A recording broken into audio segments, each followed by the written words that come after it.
اللہ اکبر اللہ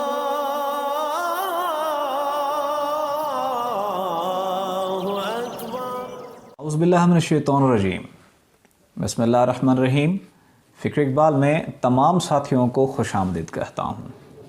پچھلی ویڈیو میں نے بتایا فرعون کے بارے میں کہ اقبال کہتے ہیں کہ میں گیا فلک زہرا میں، وہاں دریائے زہرا تھا، وہاں برف تھی، ٹھنڈ تھی، اور وہاں پر دو فرعونوں کی روحیں نمودار ہوئیں۔ ایک وہ فرعون تھا جو شاہ مصر تھا اور خدا ہونے کا دعوے دار تھا، اور ایک دوسرا فرعون تھا ساتھ میں، جو میں نے کہا میں اگلی ویڈیو میں بتاؤں گا۔ وہ کون تھا؟ وہ تھا لارڈ کچنر، جو کہ برطانیہ کا تھا، آرمی میں تھا برطانیہ کی، اور اس نے بھی دنیا میں بہت ہی ظلم و ستم کیے۔ اس کو مصر بھیجا گیا، اس نے مصر والوں کو اپنا غلام بنایا۔ اس سے افریقہ بھیجا گیا، اس نے افریقہ کو بھی برطانیہ کا غلام بنایا۔ اس نے مسلمان مجاہدین کے خلاف ظلم و ستم کیے۔ اس نے لارڈ کچنر نے سوڈان، اس کو بھی فتح کیا، اس کو لارڈ آف خرطوم کے نام سے بھی یاد کیا جاتا ہے۔ اس نے مہدی سوڈانی کی قبر کو چاک کیا اور اس کی لاش کو نکال کر بے حرمتی بھی کی۔ اس کے تمام تر ظلم کے کارناموں میں برطانیہ اس کو ایوارڈ دیتا رہا، حتیٰ کہ اس کو جنرل بنا کر فیلڈ مارشل کا عہدہ بھی دیا گیا اور ہندوستان بھیجا گیا۔ اس نے اپنے اس دور میں بہت ظلم و ستم کیے۔ جس طرح فرعون غرق ہوا پانی میں، یہ بھی پانی میں غرق ہوا، اس کو بھی قبر نصیب نہ ہوئی، اس کو بھی قبر نصیب نہ ہوئی۔ جبکہ اقبال ہمراہ تھے جلال الدین رومی کے۔ جلال الدین رومی اور مصر کے فرعون کا آپس میں جب مکالمہ ہو رہا تھا، وہ اپنی حالت زار پہ آہ و فریاد کر رہا تھا۔ اسی دوران مہدی سوڈانی، جس کی بے حرمتی کی گئی، جس کی قبر کی، وہ شخصیت، نورانی شخصیت سامنے نمودار ہوئی، اور اس نے مہدی سوڈانی کو کہا کہ دیکھو، تم نے میری قبر چاک کی، تم نے میری لاش کی بے حرمتی کی، خدا نے تمہیں قبر بھی نصیب نہیں کی اور دریا میں ہی تمہیں غرق کر دیا۔ اس کے بعد مہدی سوڈانی جو تھے، ان کی جو الفاظ تھے وہ درد سے بھرے ہوئے، سوز سے بھرے ہوئے، عشق سے بھرے ہوئے تھے، اور وہ مسلمان قوم، مسلمان امت کے لیے تھے۔ وہ قابل غور الفاظ ہیں اور قابل دید ہیں۔ وہ الفاظ آپ کے گوشے گزار کرتا ہوں کہ اس کے بعد مہدی سوڈانی اس فرعون کو، لارڈ کچنر کو دیکھتے ہوئے پھر انہوں نے کیا آہ و فریاد کی مسلمانوں کے لیے۔ وہ جو فارسی کلام ہے اقبال کا جاوید نامہ میں اس کا اردو ترجمہ آپ کو پیش کرتا ہوں۔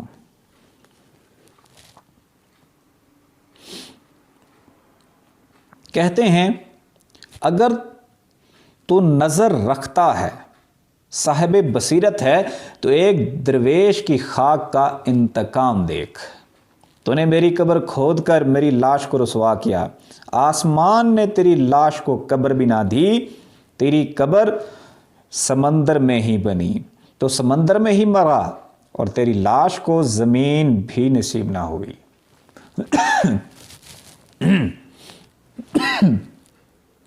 مہدی سوڈانی تھوڑی دیر کے لیے خاموش ہوتے ہیں۔ اب ان کا رخ پھرتا ہے امت کے درد کے لیے، وہ جو صاحب دل ہیں ان کے لیے، اور آگے وہ نصیحت فرماتے ہیں۔ اے مصر والو، اے عراق والو، اے ابن سعود، تم کب تک دھوئیں کی طرح خود میں بل کھاتے رہو گے؟ اے روح عرب، بیدار ہو اور اپنے بزرگوں کی طرح نئے نئے زمانے تخلیق کرو۔ اپنے سینے میں وہ سوز دوبارہ پیدا کرو جو پہلے کبھی تھا، گیا ہوا زمانہ دنیا میں واپس لاؤ۔ اے سرزمین مکہ، تو پھر کوئی خالد بن ولید پیدا کر، یا پھر حیدر کا راگ چھیڑ، کوئی حیدر قرار پیدا کر، یا حیدر قرار کی خوشبو کو پھیلا۔ تیرے صحرا کے کھجور کے درخت اور بلند ہوں، کیا تیرے اندر کوئی اور یا کوئی دوسرا عمر فاروق پیدا نہیں ہو سکتا؟ اے سیاہ فام مومنو، دنیا، افریقہ، مجھے تجھ سے ہمیشہ قائم رہنے والی خوشبو آ رہی، یعنی کہ کوئی بلال حبشی جیسا کوئی پیدا نہیں ہو سکتا۔ اے اہل مصر و سوڈان، کب تک جد و جہد اور عمل کے ذوق کے بغیر زندگی بسر کرو گے، اور کب تک اپنی تقدیروں کو غیروں کے ہاتھوں میں دیے رہو گے؟ تم کب تک اپنے مقام حاصل نہ کرو گے؟ تمہارے ان حالات میں میری ہڈیاں سمندر میں بانسری کی طرح نالا کنا ہیں۔ کیا تم مصیبتوں سے ڈرتے ہو؟ حق بات کہنے، حق بات پھیلانے، ولولہ دینے، جوش دلانے، قلب و روح کو زندہ کرنے، حق کا پیغام دینے کے لیے کیا تم مصیبتوں سے گھبراتے ہو؟ حضور اکرم صلی اللہ علیہ وآلہ وسلم کی یہ حدیث مبارکہ نہیں سنی کہ مردوں کے لیے مصیبت کا دن روز صفا ہے؟ جب مرد کے اوپر مصیبت پڑتی ہے تو اس کی طہارت ہوتی ہے۔ مصیبتوں سے بھی مت گھبراؤ، جو حق کا پیغام ہے وہ دیتے ہی جاؤ۔ اب دور آخر میں بھی ایک فرعون نے آنا ہے۔ یہ تو وہ فرعون ہیں جو ابھی گزرے، جو مصر والے گزرے، اب لارڈ کشنر تھا، اس کو بھی فرعون کی لسٹ میں شامل کیا گیا، شامل ہے جس کو جتنے اس کے ظلم و ستم ہیں۔ اب دور آخر کا بھی ایک فرعون ہے، اور دور آخر کا جو فرعون ہے وہ ہے دجال۔ دجال کے شر سے آپ کیسے بچیں گے؟ دجال کے شر سے بچنے کے لیے بہترین طریقہ جو بتایا گیا ہے وہ ہے اللہ کا نور۔ جس کے اندر، جس کے دل میں اللہ کا نور آ گیا، دجال کے فتنے سے محفوظ رہے گا۔ اگر عبادت کر کے انسان اپنے دل میں نور پیدا نہ کر پایا تو وہ اس لسٹ میں بھی شامل ہو سکتا ہے جس کے لیے نبی پاک صلی اللہ علیہ وآلہ وسلم نے فرمایا کہ 72,000 علماء دجال کے ہاتھ پر جا کر بیعت کریں گے۔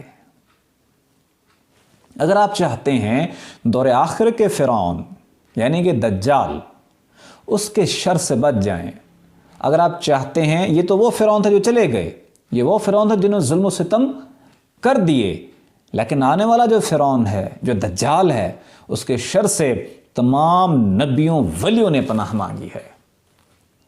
تو اگر آپ چاہتے ہیں کہ اس فرعون یعنی دجال سے بھی آپ محفوظ رہیں تو پھر آپ کو اپنے قلب کے اندر اللہ کا نور پیدا کرنا ہی پڑے گا۔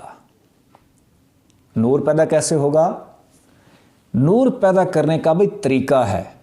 جب دو پتھر آپس میں ٹکراتے ہیں چنگاری اٹھتی ہے، پانی پہ پانی کو گرایا جاتا ہے بجلی بن جاتی ہے، جب دودھ کا آپس میں رگڑا دیا جاتا ہے مکھن بن جاتا ہے۔ اسی طرح جو آپ کی دل کی دھڑکن ہے، اس میں 1.5 وولٹ کرنٹ ہے، اس 1.5 وولٹ کرنٹ کے ساتھ ٹک ٹک ٹک ٹک جو ہو رہی ہے، اس ٹک ٹک کے ساتھ اگر آپ اللہ اللہ ملا لیں تو نور پیدا ہوگا۔ اٹھتے ہوئے، بیٹھتے ہوئے، سوتے ہوئے، لیٹتے ہوئے، کتاب پڑھتے ہوئے، کھانا بناتے ہوئے، آٹا گوندتے ہوئے، گھر کے کام کرتے ہوئے، جاب کرتے ہوئے، جس جگہ، جس حالت، جس سچویشن میں بھی ہیں، صرف دل کے اوپر توجہ کرنا شروع کر دیں۔ دل کے اوپر توجہ کریں گے، ہارٹ بیٹ فیل ہوگی، ٹک ٹک ٹک ٹک ٹک، اللہ اللہ اللہ ملاتے رہیں گے۔